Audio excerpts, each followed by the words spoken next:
Isinagawa ang visitation, dialogue, at MOA signing ceremony sa Sorsogon College of Criminology Incorporated na dinaluhan ng mga opisyal ng kapulisan, pamunuan ng paaralan at iba pang stakeholders.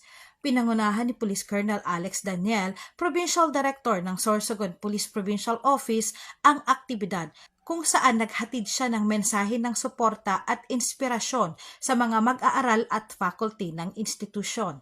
Binigyang diin ni Police Colonel Daniel ang kahalagahan ng matibay na ugnayan sa pagitan ng kapulisan at akademya upang higit na mapalakas ang disiplina, kaalaman at kahandaan ng mga susunod na henerasyon ng criminology professionals.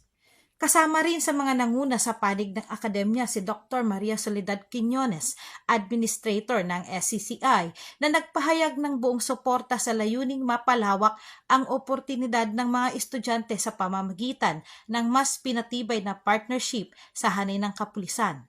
Layunin ng nasabing MOA signing na higit pang pagtibayin ang kooperasyon ng dalawang institusyon, partikular sa larangan ng training, immersion at exposure ng mga mag-aaral sa aktwal na operasyon at serbisyo ng pulisya.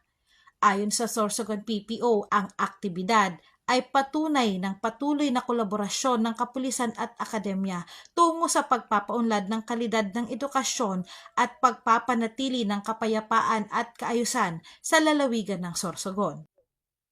Mula dito sa Sorsogon Police Provincial Office, ako po si Police Staff Sergeant Angeli Bionson, nag-uulat para sa Police News Network at ito ang bagong PNP para sa bagong Pilipinas, serbisyong mabilis, tapat at nararamdaman.